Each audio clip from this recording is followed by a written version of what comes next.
This is a drama. I'm the drama.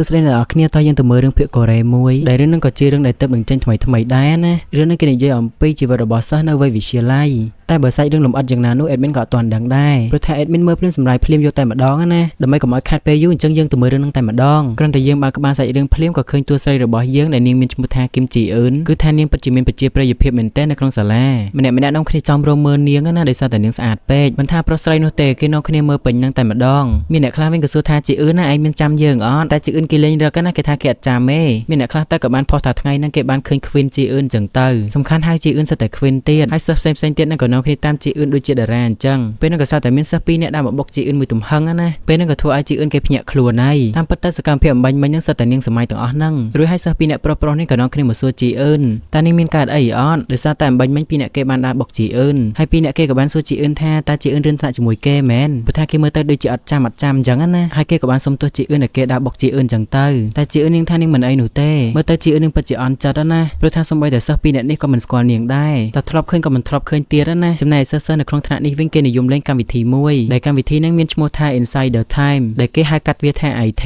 ដូចកម្មវិធីយើង Facebook អីអញ្ចឹងណាក៏ប៉ុន្តែគេលេង IT អញ្ចឹងទៅខុសគេតែជីអ៊ឺនទេនេះមិនបានលេង IT នឹងគេណាឥឡូវនេះនាងកំពុងសរសេររកមើលថាតើគួរផុសរូបបែបណាដើម្បីទទួលបានការចាប់អារម្មណ៍ពីអ្នករាល់គ្នាពេលហ្នឹងនាងខឹង Google នឹងពេកនាងក៏បាននិយាយឡើងលើព្រោះថា Google នៅប្រាប់ជំហានទី1ជំហានទី2អីអញ្ចឹងណាហើយអ្នកចង់បានអញ្ចឹងទេនាងចង់បានឧទាហរណ៍ជាក់ស្ដែងតែម្ដងឬហើយនាងក៏គិតថាប្រហែលជានាងនិយាយអំបញ្ញមិញហ្នឹងប៉ះពាល់ទៅដល់អ្នកក្បែរនាងហើយដោយសារតែនាងភ្លេចខ្លួននាងនិយាយលឺពេកជីអ៊ឺនក៏បានសុំទោសទៅកាន់សិស្សប្រុសដែលនៅក្បែរនាងណាក៏ប៉ុន្តែសិស្សប្រុសម្នាក់ហ្នឹងគេមានលឺជីអ៊ឺនសុំទោសគេសោះនិយាយទៅគេចេញមកគឺជារកប្រុសស្អាតតែម្ដងអត់ខ្វល់និយាយលឺអីលឺទៅសំខាន់គេមានបានចាប់អារម្មណ៍ផងអញ្ចឹងហើយជីអ៊ឺនគេរៀងខ្មាស់គេដែរហ្នឹងណាសំខាន់ណា Google ហ្នឹងវាអត់យល់ពីអីដែលជីអ៊ឺនចង់បានទៀតនិយាយទៅសាមហ្មងចំណែកសិស្សស្រីម្នាក់នេះគឺជាប្រធានថ្នាក់ដែលនាងមានឈ្មោះថាមីនសុលហ៊ីបានប្រាប់ទៅកាន់សិស្សទាំងអស់គ្នាថាការប្រជុំនៅព្រឹកហ្នឹងត្រូវបាន skip ចោលហើយនាងក៏បានប្រាប់ឲ្យសិស្សទាំងអស់គ្នាយកក្រដាសកិច្ចការសម្រាប់ perform ទៅដាក់លើតុសន្ទរកថាឲ្យបានមុនបាយថ្ងៃត្រង់ថ្ងៃនេះដែរគ្រូកីឡាគាត់ចង់បង្រៀនតែទ្រឹស្ដីនោះទេតែសុលហ៊ីនាងក៏បានបញ្ចុះបញ្ចូលលោកគ្រូឲ្យវឹកហាត់ផ្ទាល់ណាចឹងហើយសិស្សគ្រប់គ្នាគេពេញចិត្តនឹងសុលហ៊ីខ្លាំងណាស់ពួកគេគាំទ្រសុលហ៊ីមែនទែនដែលសុលហ៊ីធ្វើជាប្រធានថ្នាក់ណាចឹងហើយប្រធានថ្នាក់ទាំងអស់គ្នាគួរតែធ្វើតាមសុលហ៊ីទៅ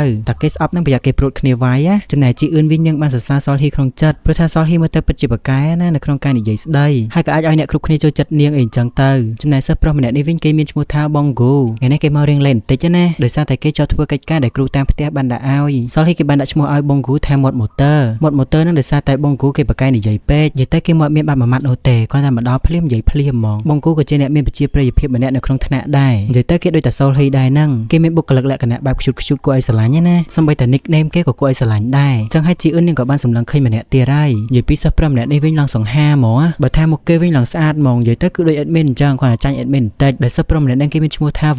Wubin គឺជាតួឯកប្រុសរបស់យើងហ្នឹងហើយមិនតែប៉ុណ្ណោះគេក៏ជា K-pop idol trainee ម្នាក់ណាគេជា K-pop idol ដែលត្រៀម debut ចឹងសោះអញ្ចឹងហើយបានសង្ហាដល់ថ្នាក់ហ្នឹង Wubin ក៏ជាអ្នកដែលមានប្រជាប្រិយភាពម្នាក់នៅក្នុង Insider Time ដែរនិយាយទៅអ្នកដែលមានប្រជាប្រិយភាពនៅក្នុង Insider Time ហ្នឹងមានដូចជា Solhee Bongo និង Wubin Solhee ក៏បានឲ្យ Wubin ចាប់អង្គុយចុះទៅព្រោះថាថ្ងៃនេះ Wubin ក៏បានមកយឺតដែរណាហើយនឹងក៏មិនលើកលែងដែរបើទោះជា Wubin គឺជា K-pop idol trainee ក៏ដោយ Wubin ក៏តបទៅវិញថានិយាយទៅដោយសារតែគេរវល់ពេកហ្នឹងណា Bongo គេឃើញ Wubin រវល់អញ្ចឹងគេថាអនាគតរបស់ Wubin នឹងតែ superstar ហ្មងរួចហើយ Solhee ក៏បានដើរទៅអង្គុយក្បែរ Bongo ណាដោយនាងបានសួរ Bongo តែមានបានឃើញផុសនៅលើ IT កាលពីម្សិលមិញអត់ហើយពួកគេក៏បាននាំគ្នានិយាយគ្នាបដាសាយបដាអញ្ចឹងទៅពេលនេះជីអ៊ឺនគេបានដើរទៅផ្ទះវិញតែម្នាក់ឯងនាងដើរបណ្ដានឹងក៏បានខលទៅម៉ាក់របស់នាងសម្បីតែម៉ាក់របស់នាងក៏ហៅនាងខុសដែរនាងថាមែនទេខ្ញុំជីអ៊ឺននាងគ្រាន់តែចង់សួរម៉ាក់របស់នាងថាងាកនឹងបានអីញ៉ាំបាយហ្នឹងណាតែមានណាម៉ាក់របស់នាងនៅផ្ទះផងហ្នឹងជីអ៊ឺននាងអន់ចិត្តមែនទេដោយសារតែម៉ាក់របស់នាងទៅញ៉ាំប៊ូហ្វេចោលនាងណានាងអន់ចិត្តដោយសារតែនាងមិនដែលមានវត្តមានពេលណាសោះមិនថាតែនៅសាលាទេសម្បីតែនៅផ្ទះក៏អញ្ចឹងទៀតជីអ៊ឺនឈរសុកក៏ស្រាប់តែមានបរិសម្នាក់រត់មកបុកនាងពីក្រោយគេបានសុំទោសជីអ៊ឺនហើយគេក៏បានរត់ទៅបាត់ទៅចឹងហើយក៏ធ្វើឲ្យជីអ៊ឺនកាន់តែខឹងទៅណារួចហើយនាងក៏បានដើរទៅផ្ទះទាំងចិត្តខឹងចឹងតែម្ដងបរិសម្នាក់ដែលបានរត់បុកជីអ៊ឺនបាញ់មិញហ្នឹងក៏បានមកលបមើលនាងម្ដងទៀតគ្មានណាគេក្រៅពីប្រុសស្អាត Wubin ទេគ្រាន់តែឃើញភ្នែកក៏ដឹងដែរនិយាយមែនភ្នែក Wubin ដូចឆ្មាអញ្ចឹងលុះមកដល់យប់ឡើងជីអ៊ឺនបានបើកមើល Insider Time បន្តិចហើយនាងក៏បានឆាតលេងនៅក្នុងក្រុមរបស់នាងក៏ប៉ុន្តែពួកគេមានតែគេស្គាល់ ស្គាល់គ្នាទេលក្ខណៈថាពួកគេគ្រាន់តែជជែកកម្សាន្តជាមួយគ្នា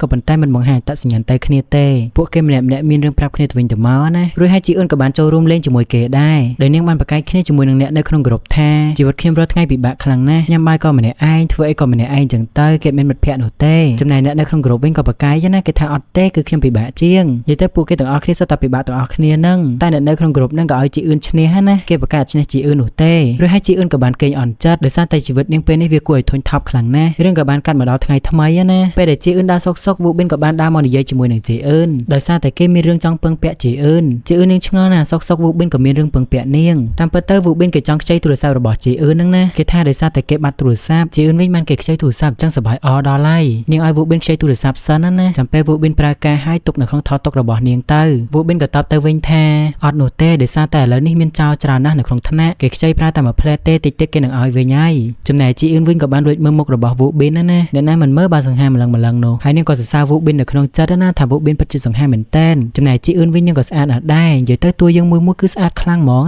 វូប៊ិនក៏ឆ្លៀតញញឹមដាក់ជីអឿនបន្តិចទៀតដែលធ្វើឲ្យពេលនេះជីអឿននាងអៀនហើយវូប៊ិនក៏បានសួរទៅកាន់ជីអឿនថាតើនេះជាលើកទី1មែនដែលយើងបាននិយាយគ្នាជីអឿនក៏ងក់ក្បាលថាត្រូវហើយនាងក៏បានសួរវូប៊ិនថាចេញពីនឹងទៅលោកនឹងទៅកន្លែងហាត់កីឡាយកតែម្ដងត្រូវអត់លោកនេះពិតជាអស្ចារ្យមែនខ្លះជា K-pop idol trainee គឺមិនមែនងាយស្រួលនោះទេជីអឿនពេលនេះដូចជាចង់ញ៉ាយវូប៊ិនមិនទេវូប៊ិនក៏តបទៅវិញថាអត់ទេដូចជាមិនមានអីណាស់ណានោះទេជីអឿននាងថាអត់ទេនាងដឹងថាពិបាកដោយសារតែនាងក៏ជា fan K-pop idol ណាដែល idol មួយនឹងត្រូវមានសម្លេងពីរោះរូបរាងក៏សង្ហាហើយក្បាច់រាំវិញក៏ត្រូវប្រកែរាំទៀតជីអឿននាងនិយាយរឿងច្រើនបន្តិចណាអញ្ចឹងហើយនាងក៏សុំទោសវូប៊ិនគេប្រើទូរស័ព្ទរបស់ជីអឿនហើយរួចហើយគេក៏បានសងទៅកាន់ជីអឿនវិញហើយគេក៏ប្រាប់ជីអឿនឲ្យប្រញាប់ឡើងទៅប្រយ័ត្នយឺតម៉ោងកីឡាណាជីអឿនក៏សួរវិញចុះលោកអត់ទៅទេវូប៊ិនគេថាគេចង់ទៅបន្ទប់នៅមួយផ្លែតដោយសារតែពេលនេះគេអត់សូវស្រួលខ្លួនរួចហើយពួកគេក៏នាំគ្នាដើរចេញទៅឥឡូវនេះជីអឿនពិតជាកំសត់មែនតែនដោយនាងបានអង្គុយមើលគេលេងកីឡាតែម្នាក់ឯងណាងាកមើលស្រី3នាក់នេះវិញគេមានគ្នាអង្គុយនិយាយគ្នាចំណែកជីអឿនវិញនាងតែម្នាក់ឯងអញ្ចឹងអ្នកណាមកអាណិតនោះស្រីម្នាក់នេះគេថាប៉ារបស់គេមិនចូលចិត្ត K-pop អីនោះទេតែប៉ាគេនឹងសម្រាប់គេជាមិនខាននាងក៏បានបន្តទៀតថាតែបន្តិចទៀតទៅវូប៊ិនរបស់យើងនឹងក្លាយជា K-pop idol ហើយអញ្ចឹងយើងត្រូវទិញអាល់ប៊ុមរបស់គេដើម្បីបានចូលជួបគេចំណែកឯស្រីម្នាក់នេះវិញនាងពិតជាភ្ញាក់ផ្អើលមែនតែនដែលនាងបានឃើញផុសមួយនៅក្នុង Insider Time គឺមានមនុស្សបានយករូបវូប៊ិនយកទៅផុសជាសម្ងាត់ពេលដែលជីអឿនឮគេនិយាយអំពីវូប៊ិនអញ្ចឹងគេដូចជាមានមោទនភាពទៅលើខ្លួនឯងណាដោយសារតែអំបញ្ញមិញគេទៅតែនិយាយគ្នាជាមួយនឹងវូប៊ិនហើយនាងក៏បានសម័យឃើញមុខដ៏ស្រស់សង្ហារបស់វូប៊ិនពេលដែលវូប៊ិនសួរថាតើនេះជាលើកទី1ដែលយើងបាននិយាយគ្នាមែនសម័យអញ្ចឹងហើយនាងក៏បានអង្គុយញញឹមតែម្នាក់ឯងចំណែកឯស្រី3នាក់នោះវិញពួកគេកំពុងតែក្តៅក្រហាយចំពោះអ្នកដែលយករូបវូប៊ិនយកទៅផុសណាស្រីម្នាក់ក្នុងចំណោម3នាក់នឹងបានអួតពីក្រែមដែលនាងទើបតែនឹងទិញដែលគេទិញសុទ្ធតែរបស់ថ្លៃពេលដែលមកដល់ថ្នាក់វិញស្រីម្នាក់នឹងបានឆោឡោរកក្រែមរបស់នាងព្រោះថាក្រែមរបស់នាងត្រូវបានបាត់ហើយនាងក៏បានចោទសួរគេពេញនឹងតែម្ដងពេលដែលជីអឿនដើរចូលមកដល់ថ្នាក់គេនាំគ្នាមើលមុខជីអឿនពេញនឹងស្រីម្នាក់នឹងក៏បានចោទជីអឿនថាជាអ្នកលួចដោយសារតែជីអឿនជាអ្នកចេញក្រៅថ្នាក់ក្រោយគេហើយគ្នារបស់គេ2នាក់ទៀតនឹងក៏នាំគ្នាព្រួតគ្នាថាឲ្យជីអឿនពេញនឹងជីអឿនវិញអ្នកមានមាត់អីទេនាងស្ងាត់មាត់ឈឹងតែម្ដងសលហ៊ីក៏បានចូលទៅសួរជីអឿនថាហើយនឹងថាថ្មីនេះក្នុងថ្នាក់មានចោលដែរតើអីចឹងឲ្យកុំខឹងពួកយើងអីពួកយើងគ្រាន់តែស៊ើបរកតែប៉ុណ្ណោះតើឯងជាអ្នកដែលចេញពីថ្នាក់ក្រោយគេមែនទេជីអឿននាងថាអ្នកដែលចេញក្រោយគេគឺវូប៊ិនស្រីដែលបាត់ក្រែមនឹងនាងពិតជាខឹងមែនតែនដែលជីអឿនបានចោទទៅលើវូប៊ិននាងខឹងដល់ហើយគ្រាន់តែបានលើកឈ្មោះរបស់វូប៊ិនធ្វើដូចជាវូប៊ិនជារបស់នាងអញ្ចឹងរីឯជីអឿនវិញនាងពិតជាភ័យខ្លាំងណាស់នាងក៏បានដើរថយក្រោយបន្តិចម្ដ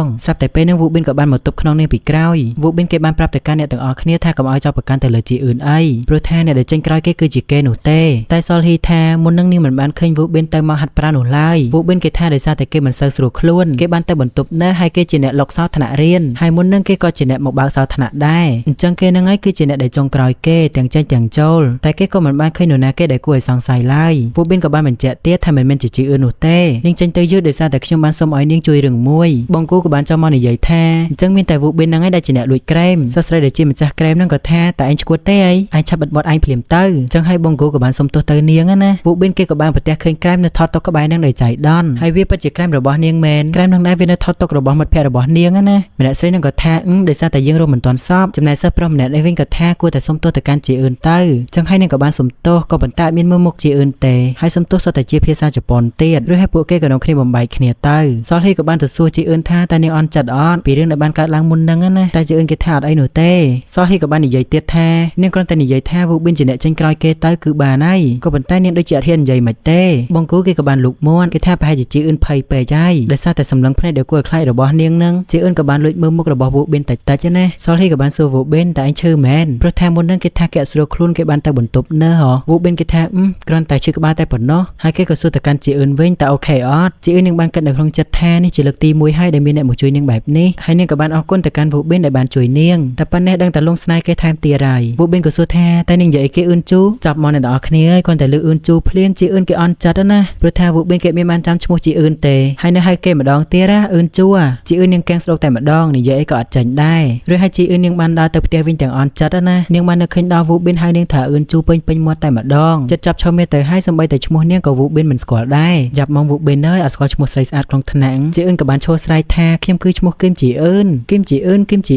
ហេតុអីក៏ហៅឈ្មោះខ្ញុំខុសបែបនេះជីអឿនអង្គុយសុកនឹងក៏ឃើញទូរស័ព្ទមួយនៅក្បែរនាងមិនដឹងថានរណាគេទេមកភ្លេចនៅចំណតឡានក្រុងនៅក្នុងទូរស័ព្ទនឹងឃើញលូតសារជាច្រើនមែនតែននាងឃើញលូតគ្រប់សាលាណាអញ្ចឹងហើយនាងគិតថាប្រហែលជាអ្នកនៅសាលាហើយដែលភ្លេចនោះនាងក៏បានយកទូរស័ព្ទនឹងយកទៅផ្ទៀងជាមួយនឹងទូរស័ព្ទរបស់នាងហើយនាងក៏ធ្វើមកដូចជារៀងប្លែកៗណារឿងក៏បានកាត់មកដល់ថ្ងៃថ្មីថ្ងៃនេះជីអឿនបានយកទូរស័ព្ទដែលនាងបានរើសកាលពីថ្ងៃមុនយកមកប្រើមិនដឹងថានាងគិតអីនោះទេយើងឃើញមុខនាងដូចជាមានទំនុកចិត្តជីអឿននាងបានដឹងថានរណាគេជាម្ចាស់ account មួយណា